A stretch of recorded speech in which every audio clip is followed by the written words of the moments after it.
I'm going to 100% the Teal Mask DLC in Pokemon Scarlet and Violet. To do this, we have to of course complete the Pokedex, finish the story, and capture every single Pokemon possible, including the Loyal 3. If you guys are ready, let's go. So, the first thing we do is head back to our academy, where we're going to be meeting up with Briar as well as Jack. They give us a brand new Pokedex, and we also discovered that she's actually from Unova. This is totally new to me, but apparently she's actually from there and she works at the Blueberry Academy. But this is going to be the beginning of our journey into the hidden area of Treasure Zero, which of course is also going to be taking us to Kitakami. Now that we're here, this kid is a bit sick, so we're being sent up to the city on our own. On the way, we do actually capture a few new Pokemon because there's loads of them around here that we got to get for our Pokedex if we want to 100% complete this journey. First things first though, we reach Masui Town where we run into these two. Now, who might you be? Well, it turns out this is Carmen. Carmen wants to battle us, but she's also a little bit rude. Her little brother though, he seems a little less difficult to deal with.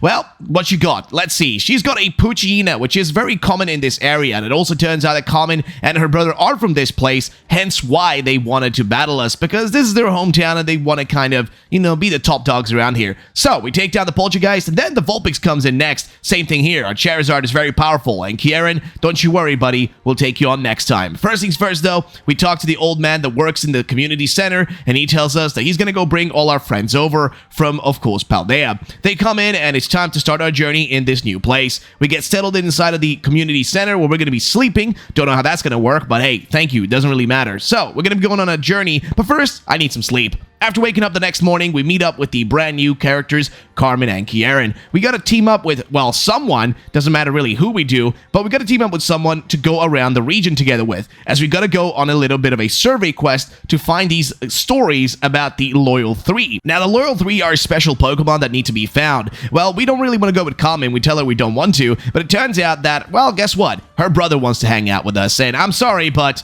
you know what, with that creepy face, I'm just gonna say yes, because this is not worth the effort. Either way, Kieran, first you want to battle us? Well, let's do it. Sentret is his first Pokemon, but I'm not too scared about that. A single flamethrower should do the job, and that's exactly what it does. For the most part, hit team isn't really that difficult. Yanma comes out next, and hey, it's cool to see the fella back in Pokemon. We don't really see him much around, because of course he wasn't in Scarlet and Violet base game, but don't worry, Kieran's been defeated. Now though, we gotta go find specifically 3 locations. We're looking for these signboards, so we look around the map to figure out, well, how large is this place? And after figuring that out, we go up to Apple Hill, where we go and battle a few different Pokemon before it's time to go and take a look at the signboard. Kieran shows up and we take a bit of a photo together here while learning the story about what actually happened. Basically, we talk about the ogre who was hunted away by the Loyal 3 because he was wreaking havoc in the village, and they came through and saved the village, but something doesn't feel right. This story is a little bit sus, and I think Kieran agrees with that. He also agrees that it's a bit weird. Nonetheless, though, we finish our first signboard, but whoa! Hey, guess what, guys?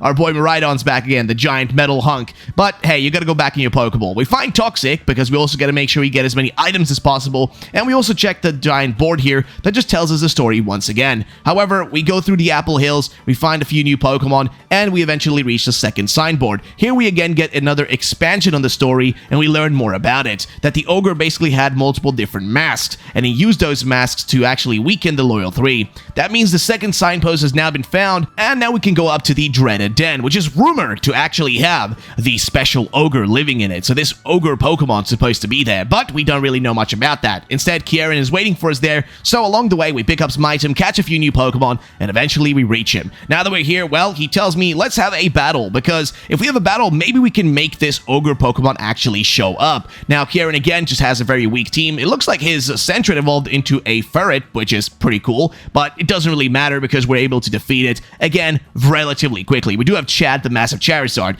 and as we finish this battle, well, the ogre doesn't show up. However, there is something lurking in the distance. The question is, what could this thing be? Well, we'll find out eventually. Now though, we're inside of the cave, and honestly, this is smaller than my secret bases back in the day, but it doesn't really matter. We go back to Masui Town, and here we meet up with Kieran, as well as his grandparents, who are going to be giving us something pretty awesome. We're going to be receiving a brand new outfit from these guys, and I'm gonna be real, guys, this thing looks amazing. I mean, oh, this outfit is so freaking cool. We also get the Teal style card, which unlocks a bunch of new stuff we can get from the different shops back in Paldea. Nonetheless, though, we meet up with Carmen. She's being a little bit antsy. I don't know, she's being a bit sus. She wants to battle, though, so that's exactly what we do. We give her what she wanted, which is basically the destruction of her little Morpeko as it gets totally angry, and then we get just a lot of damage done to it with the flamethrower. As for the Sinistcha, or the, I guess, brand new Poltergeist evolution, this thing is pretty cool, actually, but it is a grass type, so it falls easily to a few hits.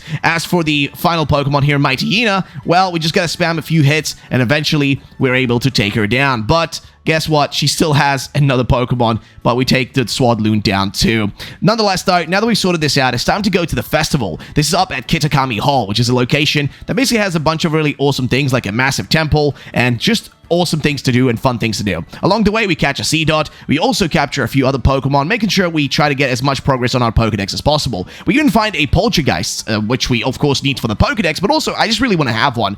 Nonetheless, though, we reach Kitakami Hall, and here we notice, well, what is that? It's that weird thing we saw earlier, but it's here again. Okay, that's a bit sus. Nonetheless, though, this is really awesome. It's like an actual Japanese festival, if you guys have ever been to one. It's pretty awesome. Nonetheless, though, we gotta buy ourselves a few candy apples just to kind of have a nice little snack, and then we make our way around the actual festival itself. We do a bit of ogre ousting, which is actually a mini-game in this game, which is pretty cool, where you run around and pop a bunch of balloons, and if you do it a lot, I guess enough times, you get a bunch of cool items. But guess what? We just get mocked by Carmen for not getting a high level of high score by doing this. But we also get a free EXP charm. But yeah, it looks like Carmen is just gloating that she's so good, which doesn't really matter to us. Nonetheless, though, we spot that weird little creature from earlier. It's there again. So you know what? Maybe it's the best thing if we figure out what that thing is. Maybe we should follow it. So that's what we do. After following it for a bit, we kind of corner it next to these stairs, and it looks a bit freaked out. It doesn't really know what's going on. First, we thought maybe it's a kid, but no, it does seem a little too strange to be a kid and a little too short to be a kid. It could be, I don't know, possibly a Pokemon. Well, it dropped a Teal mask, so what could this thing be? I mean, it has the same name as the actual DLC, so are they related? Well, we're not going to be telling Kieran about this. Carmen tells us to not tell him anything, and then we're going to figure out on our own what that Pokemon is, because it looks very similar to the ogre that's mentioned in the stories about the Loyal 3. The Loyal 3 that defended the village, so we need to figure out what the deal is with it. First things first, though, we go up this hill, and this guy actually gives us a traveling app update. It basically changes our map in Pokemon Scarlet and Violet to actually look like the phone case we're wearing. As you guys can see, we actually have the phone case of Sprigatito. After this, though, we talk to the grandpa and we give him the mask because he's able to actually repair it. And he also tells us a crazy story. He reveals to us that the reason Ogerpon actually came back and has the mask is because it's actually a good Pokemon. In reality, Ogerpon came to the Kitakami region with the help of a trainer it was with, and it got the mask for free, but then the masks were stolen by the Loyal 3, and it went out and actually, I guess, almost like killed them, but didn't really kill them, didn't game end them or anything, but it tried to do that, and everybody believed that, guess what? That the Ogerpon was evil and that the Loyal 3 were good. Now, Kieran is actually angry here that we haven't told him the truth. It seems like he's starting to develop a weird habit here of being angry. It does seem like something's bothering him. I do wonder if that's going to have an effect on him later down the line. Either way, though, after catching ourselves a Sentret, we add it to our squad, and of course, we capture a few more Pokemon like Slugma, just making sure we have as much stuff as humanly possible in our Pokedex, because we got to make sure we complete it, right? To complete the Teal Mask 100%, we got to make sure our Pokedex is filled up. We reach another signboard, and it looks like Kieran is it's a little bit crazy at the moment. He wants to battle us again. So I say yes, hey, let's go for it. Why not? He's got himself a Yanma once again, and he hasn't evolved it yet, which is a bit strange, but we take it down. Next up is the Poliwrath, which almost defeats us, but we have to rely on our boy Dragonite to come through and finish up the rest of the squad here, including the Diplin, which is the brand new evolution of Applin, which is really cute, by the way. I think it's adorable. Nonetheless, though, after defeating it, we read the giant board again, and something feels odd about it. It does feel like the Loyal 3 aren't really the good guys. It starts to feel like maybe they might be the villains, but well, we don't really know just yet. Inside of the cave, we actually find an unremarkable teacup, and after we get this thing, we decide to give it to our Poltergeist, which evolves it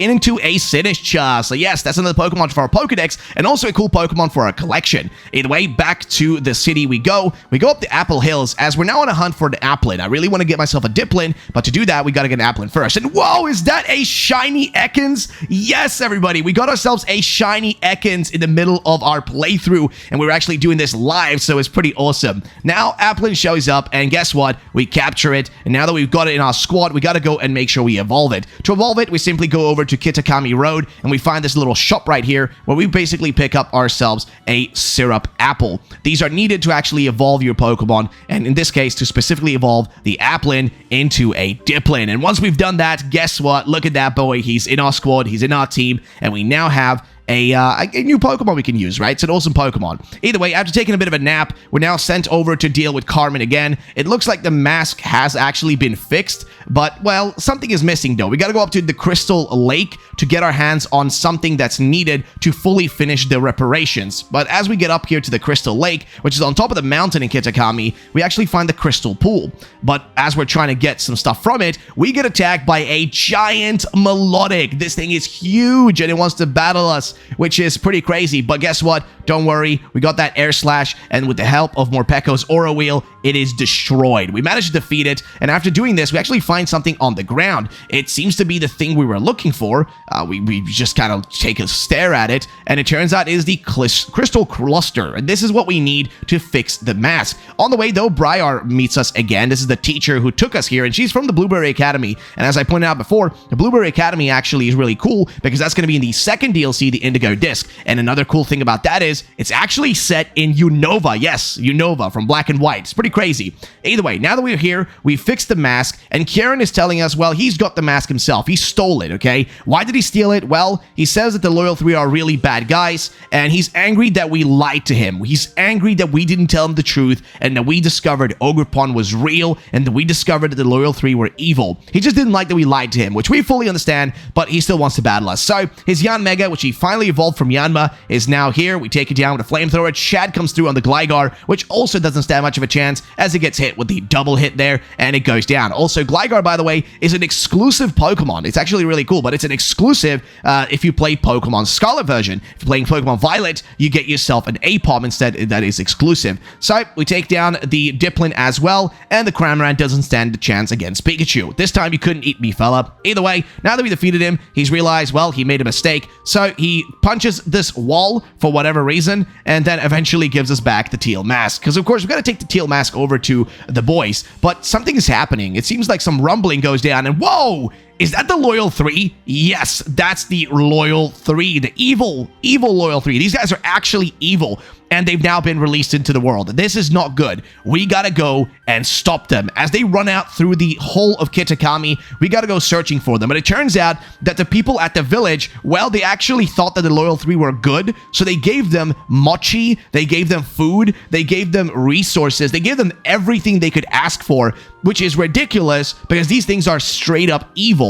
And now they've gone up to the Dreaded Den. The Dreaded Den, of course, is the home of Ogerpon, so we gotta hurry up there to save it, as it's actually being bullied. I mean, these three are literally bullies in Pokemon. I really don't like them, but that doesn't matter because we're about to stop them in their bullying. So we go up against all three of them at once. Monkey Dory, probably the worst of these three, I mean, he literally looks the worst, is up first. He's really not that difficult. He's pretty pathetic, to be frankly honest, as he is a psychic and poison type, or poison psychic type, whatever way you want to put it. Doesn't really matter. They get angry and run away, and now Kieran is just sad, but he's also being thankful that we're able to help out Ogerpon by being strong enough, and we give back the Teal mask to it, which makes it much happier. But, ladies and gentlemen, that's not all though. We still need to go and talk to the villagers. After talking to all the villagers, they tell us the locations of the Loyal 3, and with the help of course, Ogerpon, we can now run around the whole map and find them. First things first, though, we're gonna go for, of course, Monkey Dory, which is the closest one to the location we're currently at.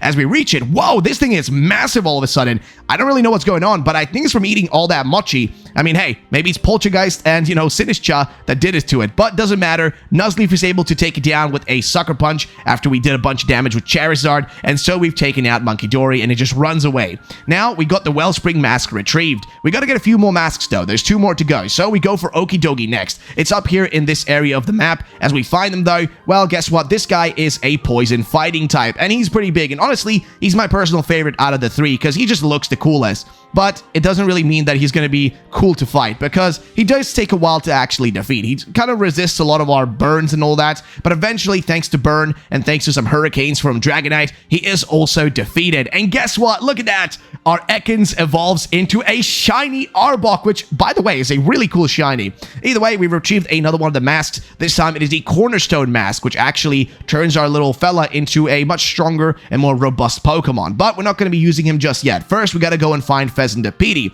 This is the bird, and this one is the first one that actually flees from us. It flies away. So we go into the chilling waterland, which is down here, a waterfall, and down here we meet this girl who just loves gooey goomies, which is a little sus to say the least. We catch a Pillow-Swine, which we'll be needing for our Pokedex, and then finally it's time to take on Pheasantipede. Now this thing is actually a poison fairy type. A weird confusing combination, but it is actually pretty difficult to take down. Eventually though, Charizard is able to defeat it after we get the paralysis. Now that we've done that, ladies and gentlemen, we've gotten the Heart Flame Mask is the last one we needed to retrieve. Now that we got all of them, that means Ogerpon should be able to return to the town, because the Loyal 3 should not be strong enough. But unfortunately, Ogerpon is scared. However, Kieran says, hey, trust me, things should be fine. And as we get to the city, everybody's shocked by looking at Ogerpon. Oh no, is he going to be in trouble? Well, no, everybody. It turns out they have been told the truth, and they now know that Ogerpon is the good guy, and the Loyal 3 are just meanies. And guess what? That means we have now completed the mission for Ogerpon. But there is still something we need to do. It does seem like Kieran is a little angry, as Ogerpon seems to be very happy with us, as it just decides that, hey, you know what? We like you, Ruffled. You're pretty cool. We think you have a pretty lit YouTube channel, and you should definitely be subscribed to by a lot of people. I mean, that's just a hint, I'm just saying, but Ogerpon seems to agree, so he talks to us, but that seems to piss off Kieran, because he doesn't think our channel is good enough, so he decides to say, hey, I want Ogerpon, and I want the RuffledRowlit Plays channel, so you gotta give it to me through a battle if I win. But guess what, ladies and gentlemen? You guys think I'm gonna lose against Kieran? No, we're not, because we're gonna battle him with our full power. And what does that mean? Well, we're gonna battle him using one of our strongest Pokemon. He goes out with his Shiftry, but we have Charizard out with the Flamethrower, which destroys the Shiftry almost, as it's able to, I guess, survive with a Focus Sash. Next up is Probopass, which the Flare Blitz doesn't do much. So, Mewtwo, yes, the big boy Mewtwo. Don't ask me how I got him, but it's most likely from raids. Either way, we take down the Probopass, we Ice Beam the Yanmega, and, well, guess what? The rest of the team doesn't stand much of a chance. Gliscor is next, and same thing here. We go for the Ice Beam. Now, the best part about Gliscor, like I said, is that it is technically exclusive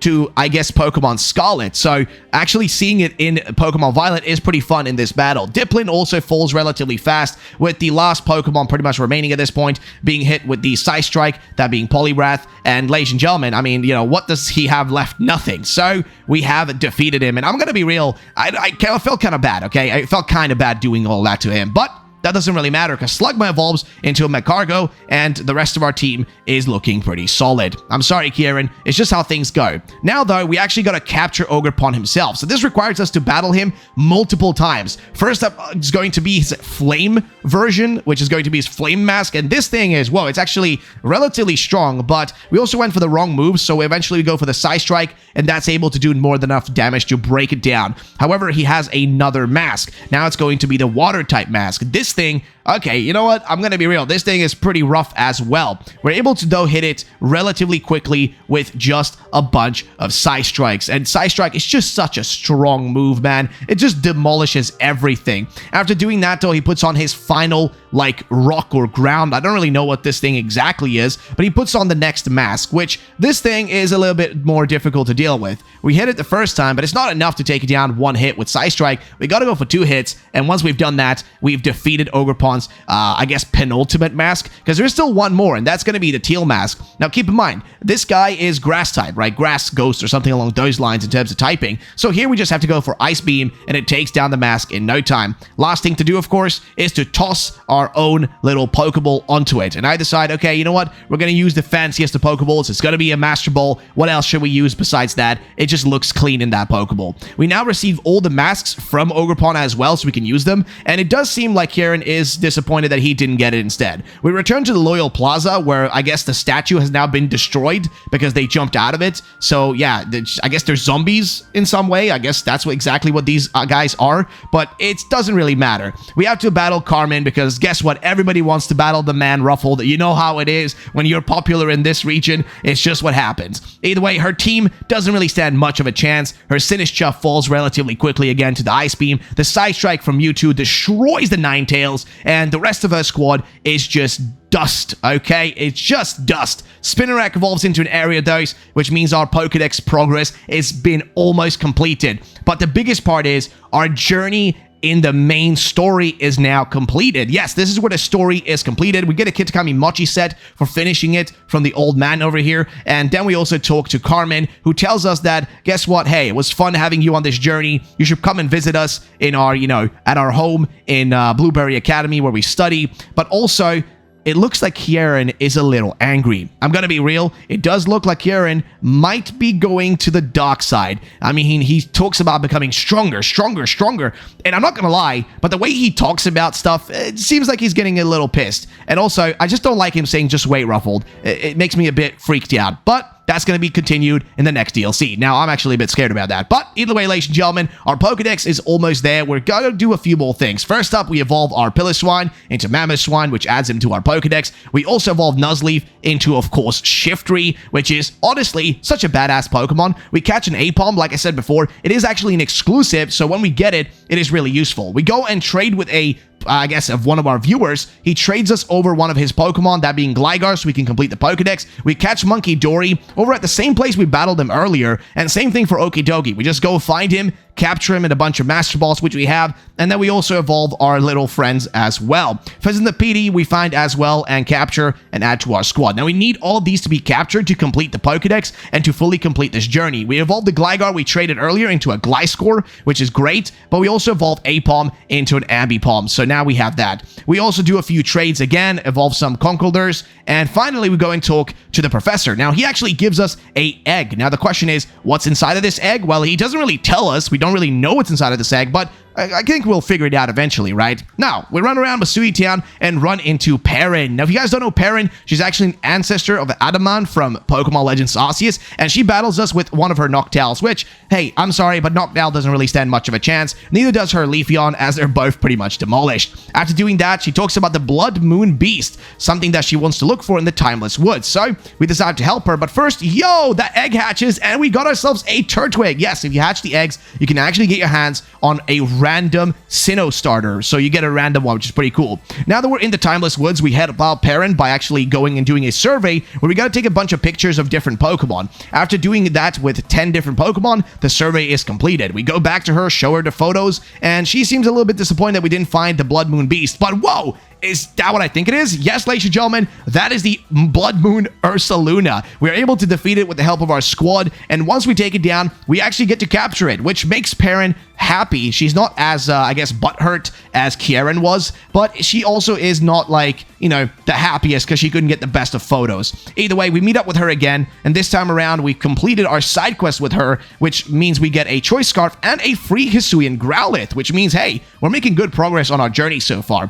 Now that we've done that, though, and we finished up our journey with Perrin, she tells us she's going to see us soon again, and she runs off into the void. Now, there is one more quest we need to do. We talked to this lady here who talks about some people called Billy and Onair. Well, is these the two people you talked about? Yes, it is. Ladies and gentlemen, say hello to Nemona's parents. Yes, these people are Nemona's parents from, of course, Paldea. We make sure that we start this quest because this is a long quest. I'll be honest, this was painful to do. I hated doing this. It was so stressful. But what does this mean? Well, we have to go and search for these people all around Paldea and Kitakami. So they're going to be specifically at the Fury Falls here in Paldea next as we find them. All they really do is give us a bunch of rewards and give us some weird life lessons about how rich they are, which is really bizarre and weird. I didn't really like it. Next one is over here in Area 5 and Area 1.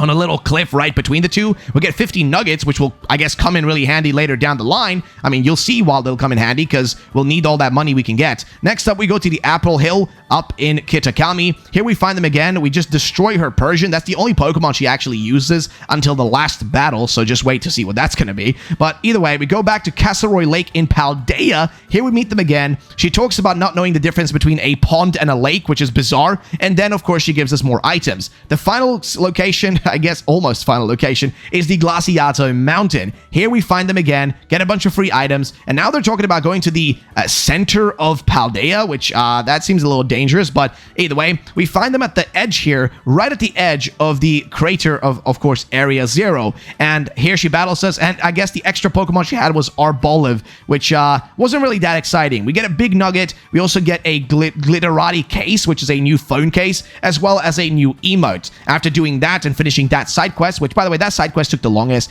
we also complete our Pokedex. After running around, doing a bunch of trades with a bunch of viewers on stream, we're able to complete it, and when we talk to Jacques, he gets super excited because, oh my god, you completed the Pokedex, this is incredible. Yes, we get a Glimmering Charm. It's actually an item that allows us to get more Terra Shards from doing raids, and we also receive a Diploma. After doing this, we head up to the old man up here, and this is another side quest. Basically, he wants to fix the Loyal Plaza, the place that basically was broken down with the Loyal 3, and to do that, he needs 1,000,000 Pokédollars. So, we spam a bunch of money, we give him 1,000,000 Pokédollars. Remember those big nuggets? Well, this is why you needed them. If you sell all those big nuggets, you should have almost enough to actually help him out, and if you've done this, they will rebuild the statue for whatever reason. And once you've done that, we get a Hooray emote and a Festival Jinbei, which is this brand new outfit. And ladies and gentlemen, that is pretty much 100% of the journey that we did in Kitakami. Thank you for watching.